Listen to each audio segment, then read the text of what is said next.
Governador candidato a presidente que não passa de 3% nas pesquisas Ronaldo Caiado, fala até espumar a boca de tanta raiva e tenta atacar governo Lula com muita narrativa mentirosa. E é desossado vivo com dados e fatos pelo governador do Pará Helder Barbalho. Vale a pena ver até o final.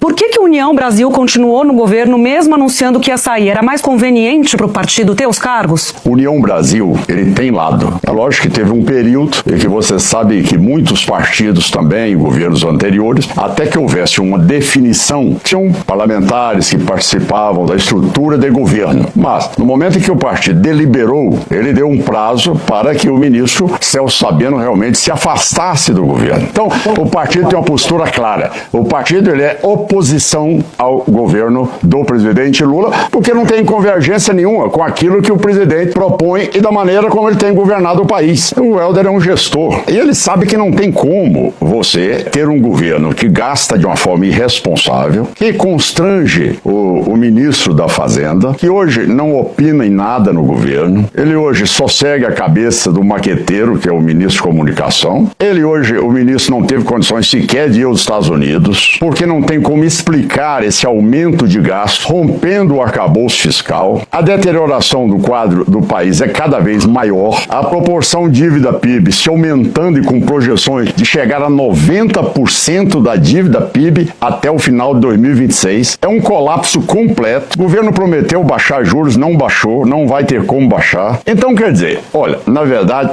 isso é um pré-sintoma de um prognóstico de UTI grave, da maneira como ele tem levado, com essa política consumista, populista, desenfreada, sem respeito ao equilíbrio fiscal do país, tá certo? Colocando em risco o prestígio do país mundial, ele estará num quadro extremamente grave no decorrer do próximo ano. É isso que ele não aprendeu já no seu terceiro ano de governo. Quem antecipou o processo eleitoral não foi a oposição. Quem antecipou o processo eleitoral foi exatamente o presidente Lula, que só este mês injetou mais de 8 milhões e meio só em rede social. Ou seja, ele perdeu o controle completo. Ele está andando pelo país. Qual é a meta do governo? Quais são as propostas do governo? Só café requentado. É PAC, é Minha Casa Minha Vida, que não tem obra alguma. Então, o quadro futuro do Lula, você pode ter a certeza absoluta, ele vai perder as eleições. Nós ganharemos esse processo tranquilo. Isso aí é um blefe, ou seja, a candidatura do Lula, ela está sendo alavancada muito mais por rede social do que junto à população.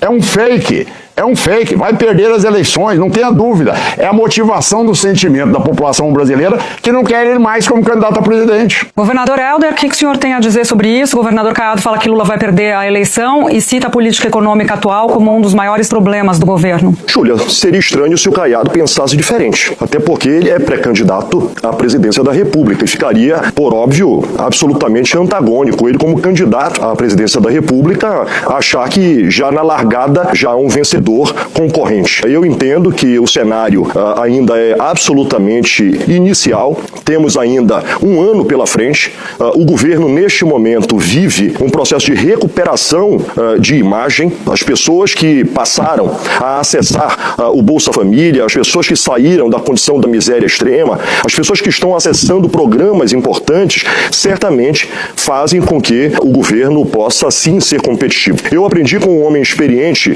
Júlia, a gente usa esse termo no Pará, que governo é igual cobra, até morta mete medo. Portanto, com um ano antes da eleição, achar que há uma inviabilidade num governo, primeiro, que tem um líder popular, que certamente é o maior líder popular da história contemporânea do Brasil. Um homem experiente, que tem um partido político, que tem capilaridade, que tem capacidade de diálogo com a sociedade. É fato de que houveram avanços, Minha Casa Minha Vida mesmo foi retomado, não havia sido construída uma casa sequer nos últimos 4 anos, neste momento já tem mais de 2 milhões de unidades contratadas, investimentos na malha rodoviária, o Brasil praticamente não pavimentou novas vias e neste momento avança fortemente na recuperação da sua malha estradal, estamos na menor taxa de desemprego da história do nosso país, tiramos o Brasil da miséria, nós tínhamos retornado para o mapa da miséria com mais de 10 milhões de brasileiros voltando a passar a extrema pobreza,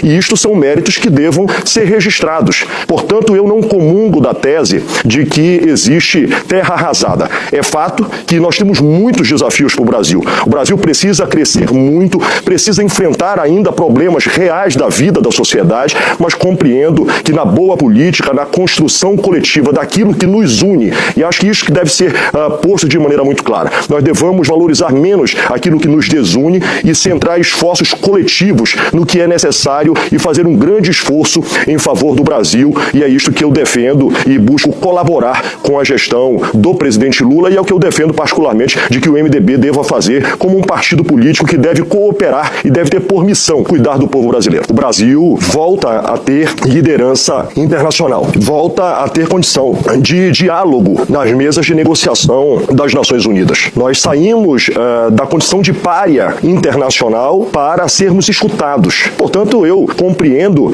absolutamente e respeito, e Caiado sabe do carinho que lhe tenho, mas entendo que é absolutamente prematuro diagnóstico com tanta antecedência que possa ser visto como algo a, neste momento, prever o resultado do processo eleitoral. Acho que ainda tem muita água para correr debaixo da ponte, acho que ainda tem muitas ações que devam influenciar. Agora mesmo, Júlia, este debate com os Estados Unidos. Se eventualmente o governo brasileiro conseguir extrair alguma vitória desta polêmica criada por membros da direita brasileira que imputaram ao Brasil uma taxa nos níveis que foram colocados por interesses que não são públicos, que não são coletivos, que são pessoais, inevitavelmente que este ativo será mais um ponto que coloca o presidente Lula como um player importante e absolutamente competitivo.